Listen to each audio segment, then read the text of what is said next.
Welcome back, friendly neighbors and Spidey fanatics. Today we're counting down the 10 best and most memorable Spider-Man shows from oldest to newest. Spider-Man is one of, if not the most popular superheroes in comics. Over the years, many artists and creatives have made attempts to put Spider-Man on TV for your viewing pleasure. While some were fantastic, others, not as much.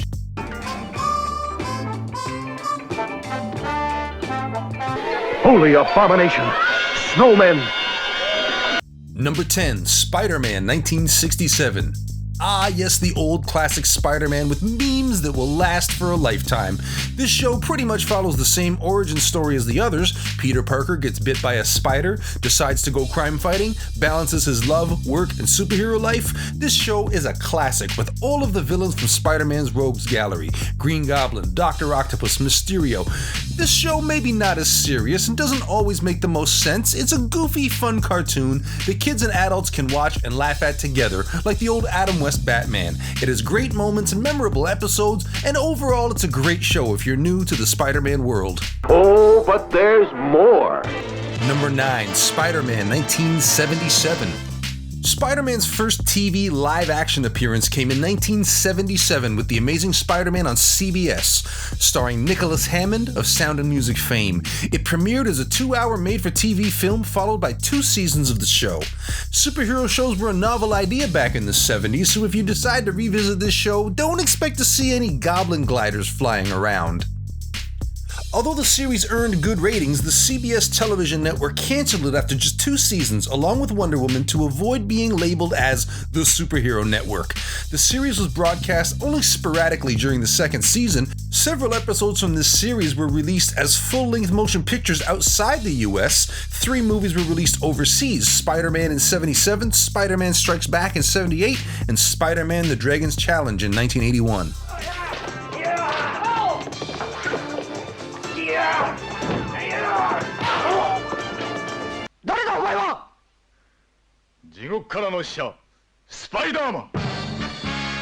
Number 8, Spider-Man 1978, aka Japanese Spider-Man. Japanese Spider-Man aired as a live-action TV show in 1978 in Japan and ran until 79. Marvel did release an English subtitled version of all 41 episodes until March 2009. This representation of Spider-Man is not actually following the Marvel canon, but it still wore the same red and blue spandex as his American counterpart.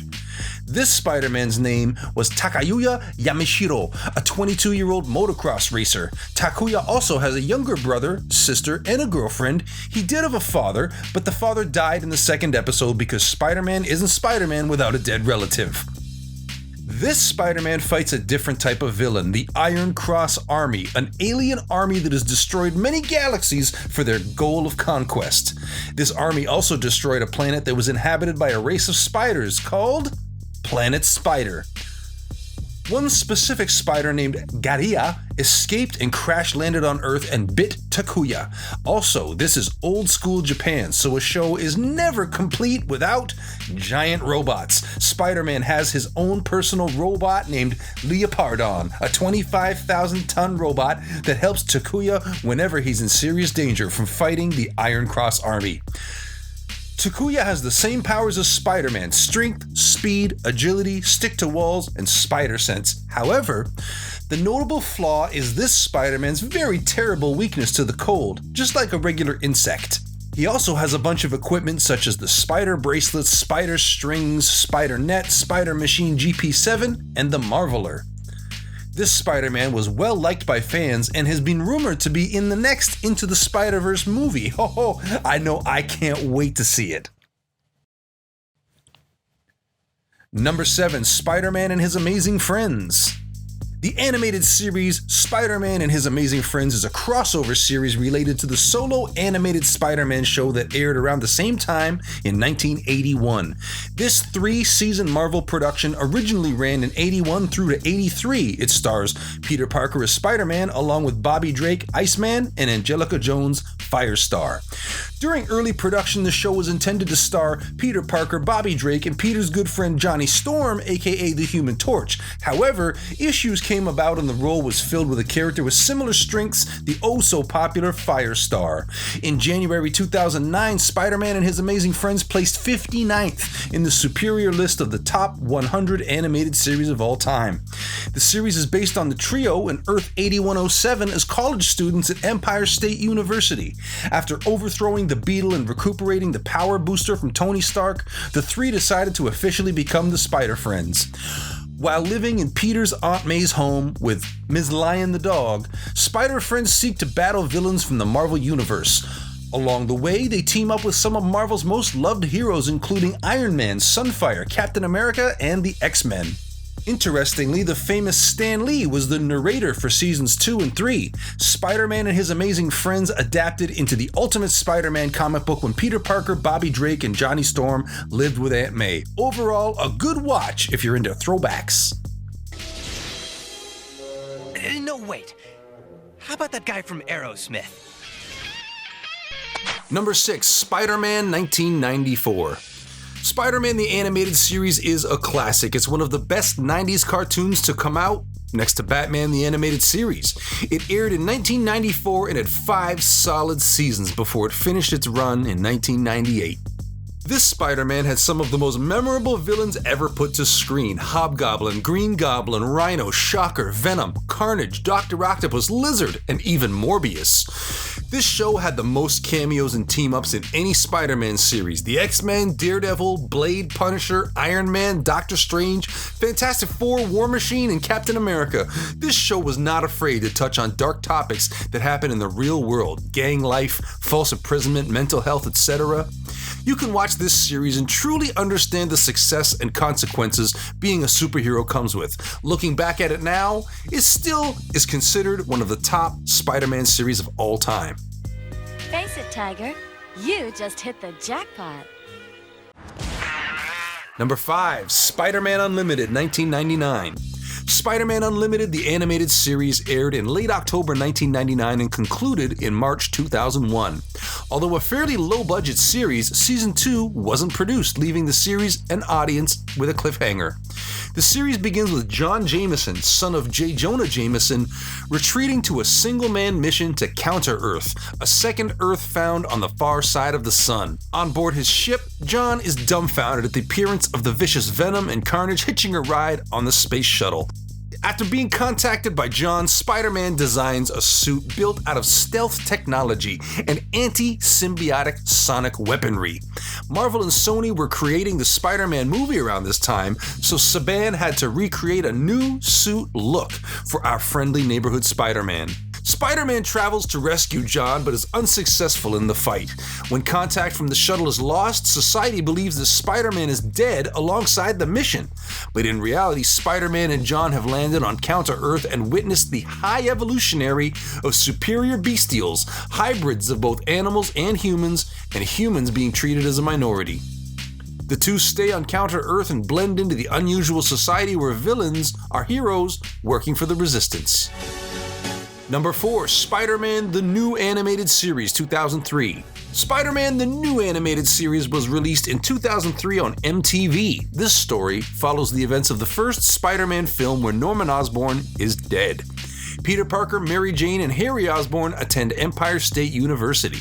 Peter has different types of responsibilities in university that are not all that different from his time in high school, trying to balance a job, pursuing a relationship with Mary Jane, all while trying to hide his second life as Spider-Man. This series even introduces new characters to the show, such as Turbojet, Shikata, Dr. Zellner, Cheyenne, and the Gaines twins. Even a new girlfriend for Peter named Indy. Overall, this show had amazing potential and deserves a second chance because anyone who saw the crazy ending to the series, I know you wish there was a follow-up. Number 3, Spectacular Spider-Man in 2008. Spectacular Spider-Man aired in 2008 and had 2 solid seasons until it came to an end in 2009 due to legal conflicts between Disney and Sony. Sounds a little familiar. This interpretation of everyone's favorite wall crawler was praised by fans far and wide. The villains were great, the action scenes were awesome, and you can tell that the writers took their time with the pacing and the storytelling. This show really tackled the reality of having consequences when being a teenage superhero while in high school. It really brought out the fact that superhero life is not easy, and maybe you could get praise for saving the city. The rest of your life won't feel like that once the mask comes off. Overall, this show really drives home the point, and I know people wish another season was in the works. However, that's not to be. Ha! You missed! Number 2, Ultimate Spider-Man in 2012. Ultimate Spider-Man ran for 4 seasons between 2012 and 2017. This series followed Spider-Man as he trains under Nick Fury for S.H.I.E.L.D. along with other superheroes like Luke Cage, Iron Fist, White Tiger, Nova, Cloak, Dagger, and many others. This Spider-Man takes notes from Deadpool and consistently breaks the fourth wall. It's a nice and different touch. In this series, Harry Osborn is Venom, Rhino is a good guy, and Spider-Man jumps into the Spider-Verse and meets many other versions of himself, such as Spider-Girl, Spider-Man Noir, Spider-Ham, Spider-Man 2099, and Spider-Knight. We also get to see Spider-Man team up with Marvel legends like Captain America, Iron Man, Hulk, Thor, Hawkeye, Black Widow, and even Deadpool. It rhymes with no school. Too cool, ain't no fool, and I'm the best that there is at what I do. This series had mixed reviews, but it still has memorable moments, keeps entertained, and is a cult favorite among fans. Number 1, Spider-Man 2017. This follow-up to the Ultimate Spider-Man series capitalizes on the Tom Holland era of Spider-Man movies. Premiered in August 2017 on Disney XD, this is the 9th animated Spider-Man series. You'd think the Spider-Man well would have run dry by now, but this new series does a great job at revamping the character. This series is notable for adapting the Superior Spider-Man storyline, which is a highlight of this show. Webface! No, that doesn't sound right. Older fans may not be into the cornball jokes. It's not as wacky as Ultimate Spider-Man. This version goes for more broad tone of humor. Humor you would expect from usual Disney TV shows. The darker elements of the Spider-Man story are done really well, but doesn't really mesh as well with the cornier side. That isn't a deal breaker though. The animation is slick, the action is fast, and the character designs are sleek with a toned down color palette that helps it stand out from previous TV interpretations of the character. This is the greatest day of my life! There are 2 Spider-Men. So what do you think? Leave a comment below and let us know which is your favorite TV incarnation of Spider-Man, and make sure you hit that subscribe, click the bell to turn notifications on so you don't miss it every time we put a video here on the Spider-Man fan channel, the number 1 place on YouTube for fans of Spider-Man. That's you, that's me, and we'll be together again here real soon.